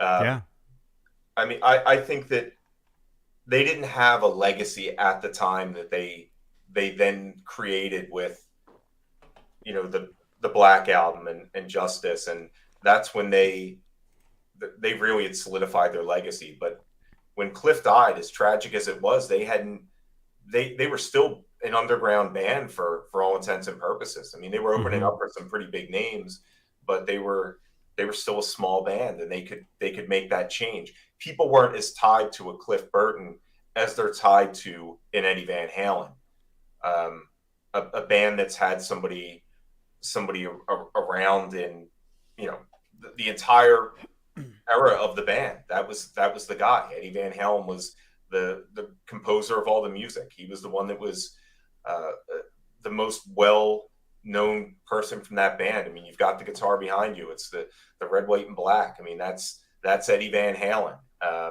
And without him, it's just a tribute. That's all it is. It's a tribute to the band. Yeah. Um, Yeah. but yeah, it's and each band is a different case. Somebody mentioned that Scott Gorman's an original member of Thin Lizzy, and that he had the blessing of Phil Lynot's mother. I mean, I think that whatever goes on the road is going to get the for Van Halen is going to get the blessing of Wolfgang. I think it'll get the blessing of anybody that's any member of the family, but it doesn't always make it. Like I think Pantera one has the blessing of the families of Vinnie Paul and Dimebag Darrell, but I don't. If they were here, would they give the blessing? And I don't think that they would. Mm-hmm. Mm-hmm. So. Yeah, I guess it depends on the band, and but I think Wolfgang said, I think he responded to a tweet, or I saw something where I think he said that most things that happen down the road as far as Van Halen, like Alex is in charge of that. Yeah. So. I really think that he was anxious to become a musician in his own right, and doesn't want to. Well, it's obvious he doesn't want to be. It's almost like I liken him to a Jacob Dylan. I mean, Jacob Dylan wanted nothing to do with what his father's legacy was. He wanted to start his own band, be his own individual, and not tie himself to that history. He's not denying it, and neither is Wolfgang, but he wants to be his own person. And a lot of people want to know, why isn't he involved in the tribute? Well, because he's a young up and coming artist that wants to focus on his own music. And he's got that right. It's bad timing that he starts his career right after the passing of his father, and everybody wants something else. They want a replacement for Eddie Van Halen. They want Wolfgang up there doing Panama and Jump, and it's not going to happen. No, I mean he did do it. He did it when he was in Van Halen, and now he's not. So. Yeah, I mean, you just said that. I mean, he was in Van Halen. Now the band is over, which again, unbelievable to even say that. Yeah. But yeah, now he's doing his own thing, and yeah, who knows down the road? I mean, you never know. You never know what's going to happen, but it's definitely going to keep fans on their toes as far as the future of unreleased music. Yeah, and he may soften his stance on certain things. You never know what's going to happen down the road. But I can't fault him for not wanting to go into the vaults. And you've got such an outcry from, again, a very vocal minority who are saying, why isn't he buried in the vaults right now, trying to get all this material out that the fans want? The fans want this. Well, for one, the kid's mourning the loss of his father, and maybe his best friend, easily the most influential person in his life next to his mother, and he doesn't want to sit there and be reminded of it by burying himself for years in the Van Halen vaults just to appease the fans. He also wants to go out and do live his life, and I think that when he's ready to go through stuff, or when Alex is ready to go through stuff, they're going to go through it, and it'll come out on its own time. Yeah. The right place, right time. And a lot of fans. I mean, there's a lot of crazy. Let's just say there's a lot of 5150s out there. I mean, I see them in this group all the time. They tend to forget that Wolfgang, he was born a Van Halen. He grew up as a Van Halen. He's been around this his whole life, being in the studio with his dad. I mean, he has seen and heard more than what any fan could ever dream of. Yeah. And to him, it's normal. Right. It's just a normal thing. And it's just definitely give him his space. Give him, whenever he decides, or when the family, when they decide to go in and possibly release, something down the road. Yeah. Let them do that. Plus, like I was saying though, we're gonna have a lot of Van Halen to look for in the future, regardless of being anything official at any point. Because there's, like we're saying, there's so much stuff. Every day I wake up, there's some new photo. I'd never seen that. Right. That's pretty. And I thought I saw everything 20 years ago. Yeah. Yeah, and it's not, again, it's not, if you look back at some of the biggest bands when they broke up, there's a waiting period. There's a long time before we got, when John Lennon died and we knew we weren't going to get any new Beatles stuff, it wasn't until, it was for 15 years before they put out, the documentary, and then the anthologies, the 3 anthologies that came out with, a band like, I mean, you think of anybody that, Zeppelin, which we already mentioned, it was 10 years before something else came out. And now everybody can tweet in immediacy. They wanted, the day after Eddie Van Halen passed, it's okay, when are we going to get a box set of outtakes? Well, just because they can say that, just because they're on Twitter and they can voice that, doesn't mean it's going to happen any sooner. No, no. The internet is a weird place, and it's a really weird time that we're living in. But hey, let's see, Sprainard. Any of y'all got any new info during the Twister era? New info on like more songs or something?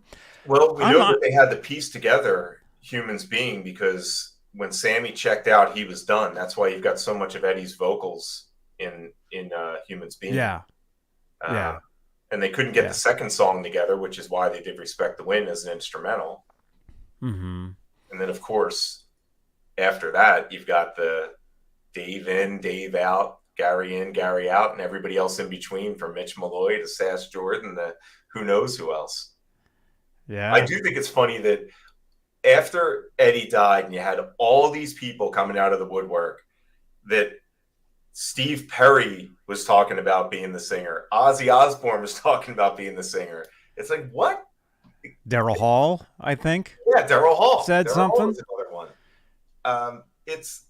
What I think it is I think you had somebody in Eddie Van Halen who was a really, really gregarious human being that was always up for collaborating with anybody, but was was tied to the constraints of the band.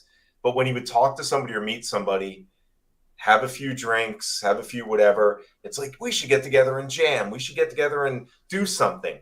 And it's said like that, but it's never, hey, you should be the new singer for Van Halen. So I really don't think that there's any validity to Daryl Hall or Ozzy Osbourne being the singer for Van Halen at any point. Yeah. I mean, we all, know that Edward, he loved to play. That's all he did was play, and he just wanted to create music. That's all he did was make music. Yeah. And he was looking for people to create with, to play with. Yep. Yeah, and he would have jammed with anybody. I mean, I look at that the Les Paul tribute that he did. When he's having a blast out there, just jamming with everybody. He'll jam with anyone. We even heard Steve Rosen. Yeah. He actually and Steve, if you're watching, we were actually supposed to meet up at the last NAMM show, but we couldn't get together. Thomas Santiago, thank you so much, man. Thank you everybody for all your support for these shows, for all this stuff. And it's only getting bigger and better from here, you guys. It's just beginning.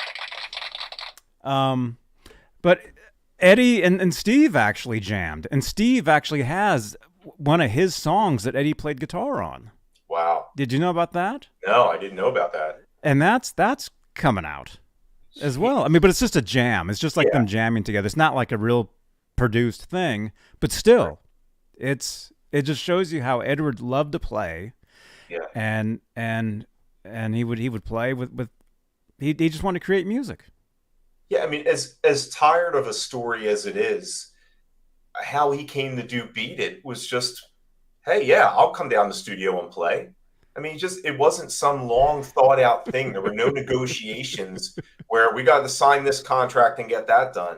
I mean, he just brought a case of beer and went down and, drove down to the studio. I mean, that was it. There was no all this red tape to cut through.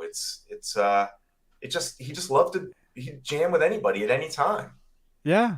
And that's why it's not surprising that he would just jam with Steve Rosen. It's like, well, why not? We've got some instruments here. Let's jam. Yeah. And I've heard from other people, because I people tell me all kinds of stuff, and it's awesome. I never would have dreamed growing up, being a fan of this band, that one day, people would think of me as being like a Van Halen dude, and they would just like tell, people. I can't even explain to you like all the stuff, but it's just awesome. But what was I gonna say? I was gonna say something there, but yeah, it's incredible. I do love the story of and this kind of ties into the jamming, but when he went to that New Year's Eve party at Ted Templeman's house and just pulled the acoustic out and started playing it, and Ted Templeman was blown away, first of all, which led to Spanish Fly being recorded.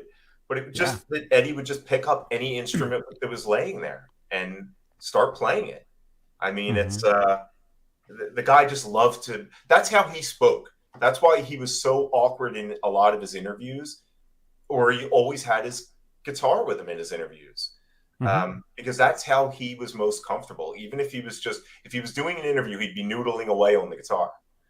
But you see, like the Howard Stern interview that he did during the Gary era, it's just painful to watch how people are saying, "Oh, he was drunk, he was out of his mind." No, he's just awkward he doesn't want to talk and sit there and go back and forth and engage. He wants to play. That's his thing. That's how he talks. That's how he gets everything out. He hated doing interviews, and like I said, I have a good friend of mine, Michael. His name's Michael Gutierrez, and you guys might know him because he was this kid that won this contest that won a guitar from Eddie back at the NAMM show in '85, like an actual like Kramer striped up guitar that was actually used at 5150. We actually have photos of it at 5150. We have photos of Eddie playing the guitar at 5150 that have surfaced.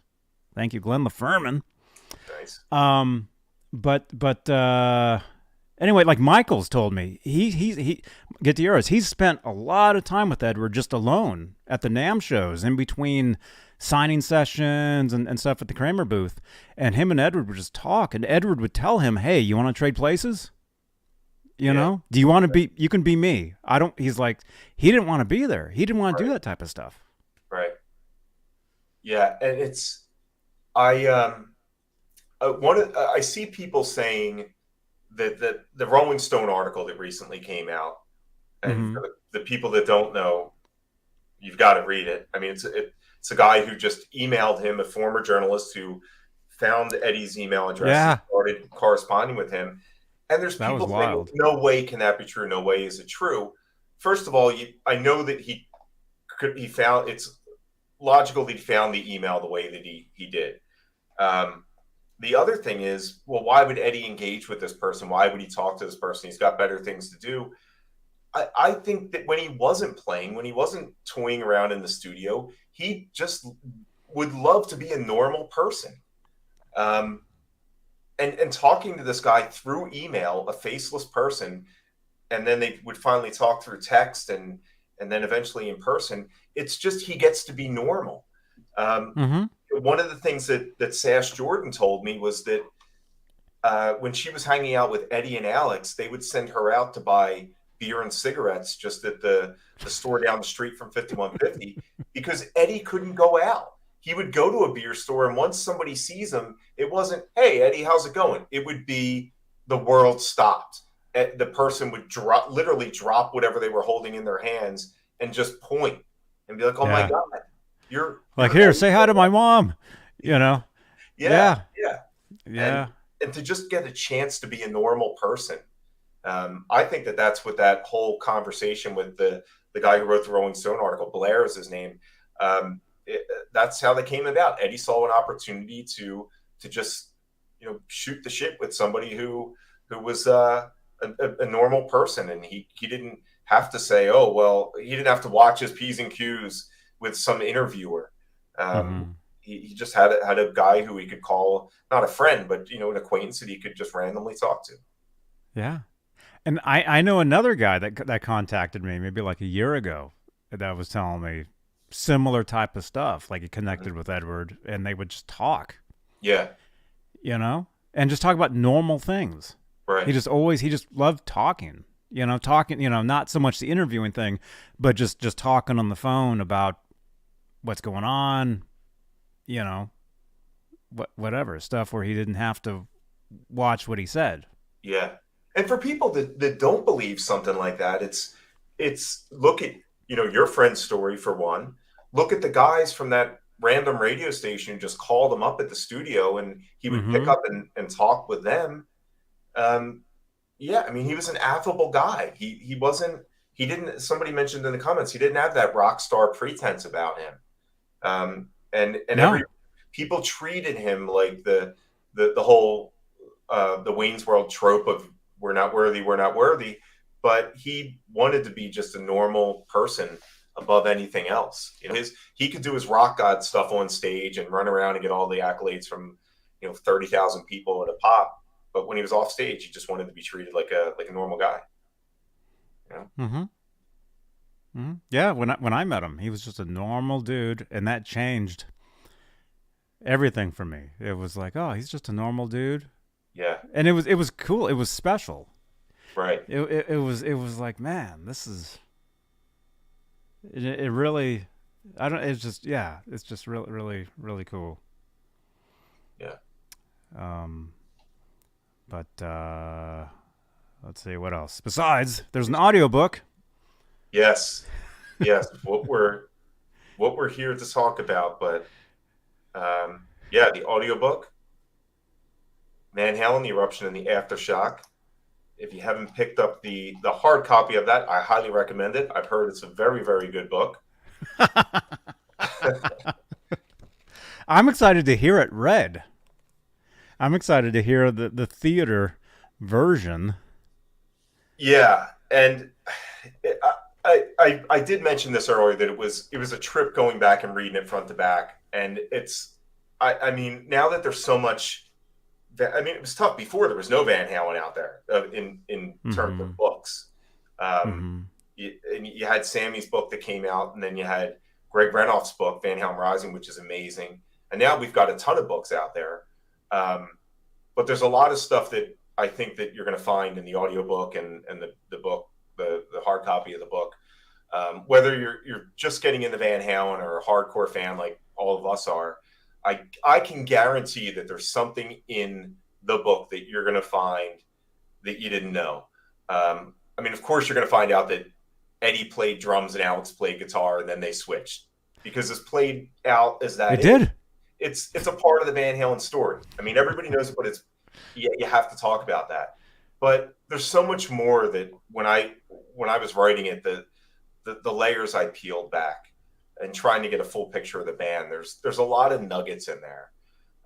There's a lot of nuggets I pulled out from people like, I mean, I mentioned some of the people I interviewed and just from all over the place. Like,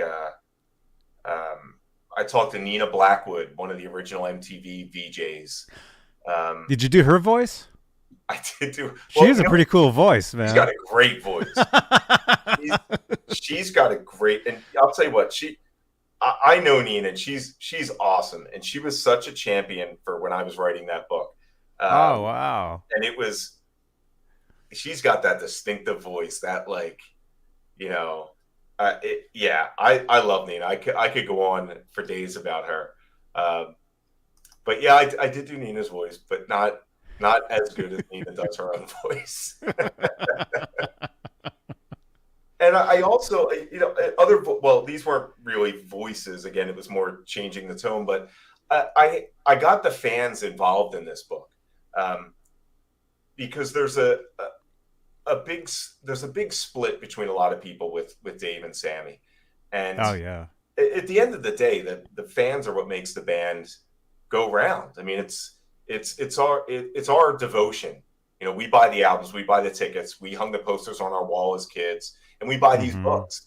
So I thought we learned guitar. Yeah, we learned guitar. We start bands, you know, because of Van Halen.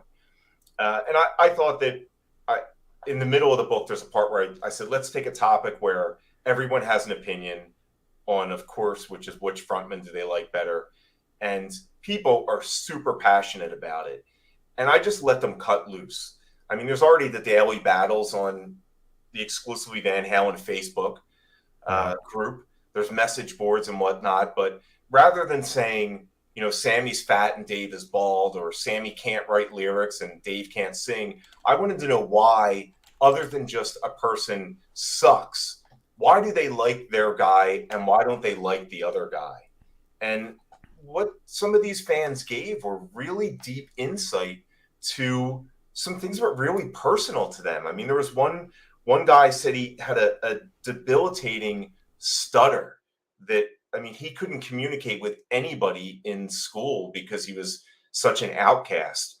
And listening to Dave in his interviews and just the confidence that Dave had, it gave him confidence. And he just kind of fell in love with that version of Van Halen. And it's not that he hates Sammy in the band. It's just that he's tied to that Van Halen with David Lee Roth. And then I had other people that like Sammy for some really deep reasons. So getting fans involved in the book, because at the end of the day, that's what we all are. That was really cool for me to do too, and to do it that some of the other books didn't do. But yeah, that was some pretty cool stuff that was getting to talk to the fans of the band and going a little bit deeper than the just I hate Sammy or I hate Dave. You know? Yeah. Well, because on Facebook it goes from I hate Sammy, well I hate Dave, well I hate you. Yeah. It goes. It gets personal really quick. Really quick. Yeah. That's when the band hammer comes out. Right. And people get pretty creative with the insults. I got to say, the Van Halen fans have the most creative insults out there. Yeah. Well, yeah, but some of them, they reuse them over and over and over. You see the same insults every day. Yeah. You know? It's almost Dave forgetting the words at each show. You know, he's used that before. Yeah.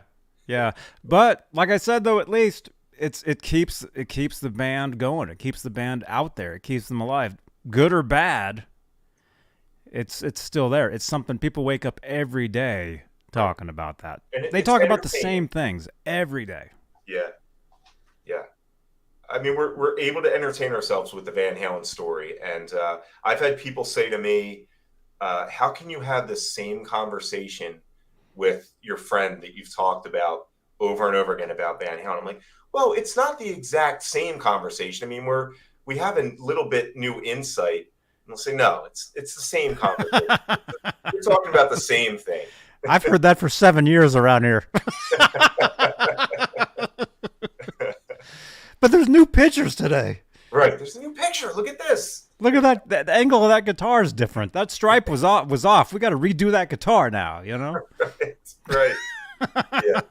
Hey, if you get it, you get it. If you don't, well, there's a special place in heaven for you for putting up with all this that do get it.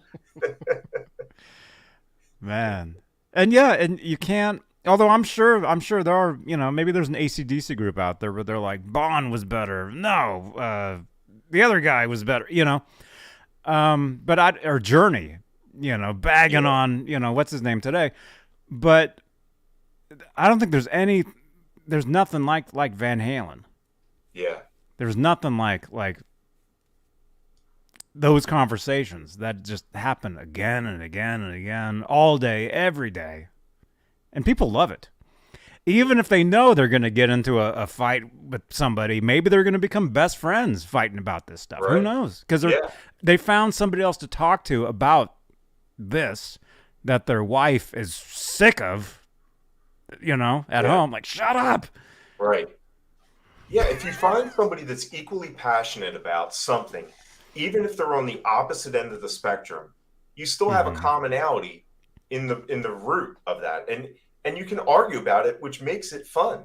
And I mean, I know. So, in fact, I led into that fan chapter talking about how there's no other band like Van Halen, because while you have there's people that are firmly in the Bon Scott camp or the Brian Johnson camp with AC/DC. But you didn't have any overlap between Bon and Brian Johnson. You didn't have Brian Johnson talking crap about Bon Scott or vice versa. They made that move out of necessity. But with Van Halen, you had Dave dogging Sammy and Sammy dogging Dave and Van Halen dogging Dave, but then bringing Dave back into the band. There's so much to talk about. You could go on and on and on. It's endless. The topics you can discuss with Van Halen. So that's where we're lucky. We picked the right band, I think. Oh yeah. Well, the band picked me. I know what I was going to tell you. I was going to tell you this like an hour ago. You were talking about I think your uncle. You got into the Van Halen. Yes. Because your uncle or something. I think that's how I got into Van Halen too. Now that I think about it. Really? I mean, I remember seeing the Jump video on MTV back in '84. I remember thinking the videos were funny. I wasn't a fan of the band at all. I just remember the videos being hilarious. Yeah. And then I've kind of always said that, I got into Van Halen because of Back to the Future, because of the cassette tape that says Edward Van Halen. Yep. And then I went and I bought 5150. That might be how I got into it. But now that I really think about it, I have an uncle that when we would go and visit, family, he'd be playing Van Halen. And he actually had like photos of Van Halen like at like an outdoor show back in '78 that he took himself. And I remember looking at these photos and being like, wow, this is amazing stuff. Now here's where it gets really weird. Okay. My uncle is cousins with the guy named Jazz Obrecht. Oh, wow. Which, being a Van Halen fan, mega fan, you know that name. No kidding. So technically, I'm cousins with Jazz Obrecht. Wow. And I'm in contact with him now. So we're in contact. And back in the day, I would read those interviews. Yeah. And then my uncle would be like, "Oh, by the way, I'm related to him, We're cousins." And I'm like, as a kid, I'm like, "What?" Yeah. This is amazing.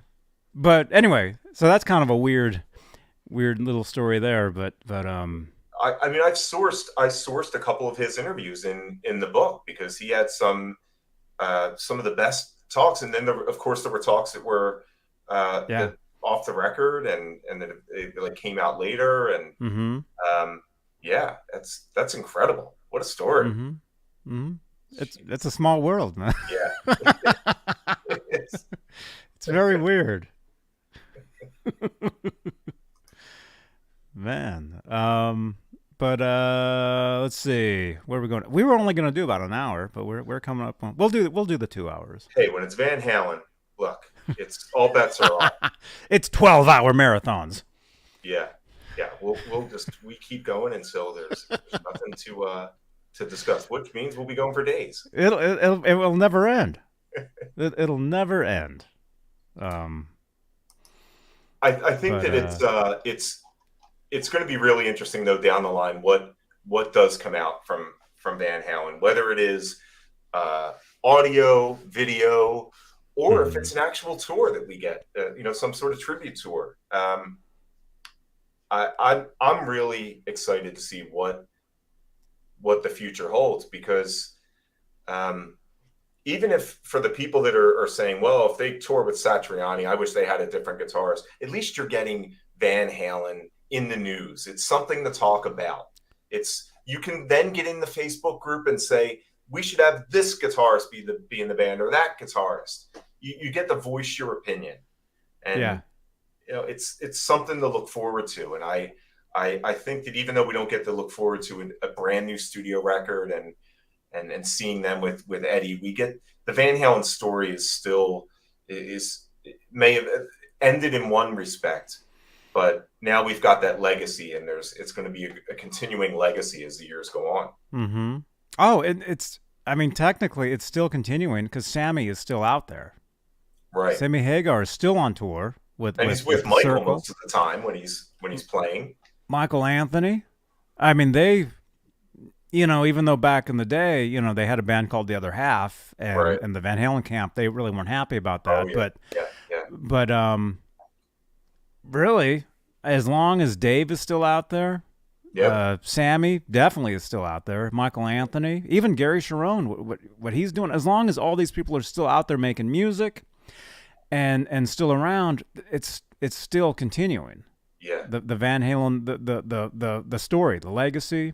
Yeah. Because there'll always be something new. Right. And as far as, like, let's say if Satriani did become the guitarist of a Van Halen tribute, that wouldn't be so weird to me because he was in a band with Sammy and Michael called Chickenfoot. Yeah, so we have heard his guitar behind Sammy's vocal before. Mm-hmm. So it wouldn't be a shock. By the way, happy birthday, Satriani. You never know who's watching. Right. Joe is spending his birthday with us right now. That'd be awesome. That'd be great. Yeah. But yeah, no, I would have no problem with Satriani. No, I wouldn't either. I do see some comments about why not get a bunch of different guitarists. Well, yeah, you've got to figure out the logistics. If you're going to do any sort of extended tour, you're not going to be able to get 3 top-tier guitarists. I mean, I look at I don't know how familiar you are with the Hendrix tour that goes around that celebrates them every year. They usually have a couple different guitarists. I know Satriani's done it. Zakk Wylde's done it. Brad Whitford from Aerosmith has done it. But each year it's got to be different because those people have their own bands that they have to go back to. If Brad Whitford has an Aerosmith tour coming up, he can't do a Celebrate Hendrix tour. And they have sort of a rotating cast of guitarists. And one year you might get a Steve Vai, and the next year you might not get a Steve Vai, or you'll get somebody else. That's why I think if Van Halen does it, I would like to see them do it with one person and just. I don't think it should be rotating, at least not yet. If you're going to do a tribute tour, do it with a Satriani, have him go out there and play the Eddie parts and make that the show. Unless it was going to be like a Foo Fighters thing, which they're doing with Taylor Hawkins this coming fall. Yeah. Then you can do something where it's, you get dozens of people that are going to just show up for a tribute show. Yeah. But if for Van Halen, if they did need 3 top tier guitar players, here's a photo of 3 players I think could pull it off. That'd be a good one. I hope you will remember us little people when we're looking for tickets. And I mean, he already knows the bass player. I mean, great. There you go. That is great. Oh man. I've got a great picture with because I'm based in Boston now. I'm not from here originally. That's right. That's right. Yeah. I know we have the Boston Music Awards every year, and I went there. This was when Nunu had just started playing for Satellite Party, which is Perry Farrell's band after Jane's Addiction, and there was an after party at the Hard Rock up here in Boston, and Noonan and I got to talk for a little bit, and I've got a great picture with him, and he's in like mid laugh. It was after he had left Satellite Party, so I brought up when's the next Satellite Party tour, and he just started laughing as the person snapped the picture. So it's a great shot of he and I. That's awesome. You'll have to. Is it on? Do you have it on Facebook? I think I do. Yeah, I do have it on Facebook. I'll have to look it up. But speaking of laughing, did you see the? I think it was on TikTok actually. Johnny Beane TV on TikTok. You got to get on there, man, because there was I think it was a TikTok, a video where who was it? It was two comedians. It's like they did that, like when somebody goes to take a picture, they automatically start laughing to make it look like they're having a good time. Right. So I guess that's a thing. That's a thing now, wow. to where like if we were together and we were walking around, if someone's like, "Hey, let's take a picture," we would start laughing all of a sudden to make it. Oh yeah. You know. Yeah. But we'd be having a good time anyway. Yeah. I mean, we're having a good time right now. Right. Yeah. Sure. I'm surprised we're not laughing right And now. I laugh all the time. That's funny. Yeah. Just making people laugh before they get picture. Yeah, that's good. Instead of saying cheese, people could just say, "Just laugh now. Just laugh. I'm going to take a picture. Just laugh." Yeah. Yeah. Let's see. Yeah, I don't know if I told you this, but every time I do these shows, I don't know why, it's always with people from the East Coast. So I always feel really bad. The later it gets, I start to feel horrible because it's still early here. But yeah, we're almost at the 2 hour mark. So oh yeah. I mean, look, hey, it's a Friday night. The last one we did, that one went really, really long. We talked about that beforehand. Yeah. Who was that? I'm trying to think who it was that was also on the chat with us. I don't know. I can't remember, but we ended up going a good 2.5, 3 hours. Yeah. Oh, these shows, I mean, generally they would go 2 hours, 3 hours, sometimes 4 hours. I'm trying to keep them now down to like a respectable, 22 minutes. Well, that went out the window tonight. But no, it's been a great show. Mickey Settlemeyer is here, one of my good my friends from we call ourselves the 5150 crew. We play Grand Theft Auto on Twitch live every night. Yeah. And Mickey is there. Our friend Zach is there. Symmetry, who you saw in the chat earlier, he's in there. Yeah. And we play. But let's see. Yeah, I think we'll do the 2 hour. I mean, it's been great. So again, wait a minute. Mully's here now. Mully, do you know Mully? This dude. I don't know Mully. This guy, Mully, man, he has the stories. He actually got to hang out with Van Halen on the 3 tour when they went to Japan. Wow. They actually gave him passes. Valerie Bertinelli invited him to the shows. So he got to hang out with the band for like several days in a row. He got to play Eddie's guitar. He got to play the Jack Daniels bass, like all this awesome stuff. Jeez. Jealous, very jealous. But so the book right there. How do you say? I always say Eruption, but that's wrong, right? It's Eruption. I'm the worst person to talk to when it comes to pronouncing things because I'm originally from Philadelphia. I say the worst words with the worst accent, and I hear crap for it all the time. So if you say it's the way to pronounce something, I'll agree with you. I think it's Eruption. Eruption. I asked Google earlier because I do promos for all this stuff, and I had to read it, and I think where is it? ERU. Here we go. So according to Google, Eruption. Eruption. Eruption. Eruption. Right? There's an eruption. I say the E more with a longer, like an eruption. Eruption. Eruption. Eruption. I don't know. I say Euruption, but I guess that's wrong. Euruption. Or Europe. My eruption? Europe. Like it's Europe. It's not Europe. Europe. I tend to say like Europe. Elephant? Like elephant. Eruption. Wait a minute. Wait, there's no L in eruption. Eruption. I love that backstage footage of Eddie making the guitar sound like an elephant, though. That's how I learned that back in the day, man. Yeah. Yeah. And as we were saying, yeah. I'd love to see more of that backstage stuff. No L. I think we will. No L in Eruption? Your Eruption? See, this is what happens when it gets over 2 hours. It gets crazy. It's wild. So But the yes, it's the Eruption and the Aftershock. Eruption. The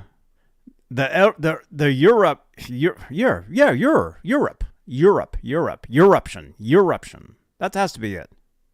Molly, we're trying to get out of here, man.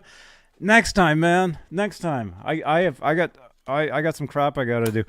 The Eruption and the Aftershock now on well, technically on air. I mean on audio. Yeah. Audio. Yeah. So technically you can listen to it now. You can drive your car. You don't have to drive your car like this anymore. Nope, it's very dangerous. I've heard of people getting into horrible accidents doing that. Yeah, and if you go to if you click below in the description, you go to my site. There is a sample of it that you can hear. It's just a SoundCloud link, and yeah, you can check some of it out. Awesome, and it's available. Amazon, Audible. It's an Audible book. Amazon, Google Play, Barnes and Noble, anywhere you get your audiobooks, you can get Van Halen, the Eruption, and the Aftershock. There you go. Awesome. All right. Well, thank you, Michael Christopher. This has been amazing. Thank you so much. My pleasure. I love being here. Thank you so much, man. Come back. Yeah. Come back. Sooner than later. Let's not make it 10 months this time. I would love to come back there. When you write out the play, when you make the movie. Yes. Yeah. When I put out the 180 gram vinyl set of the audiobook. Yes. Yeah. Yes. All right.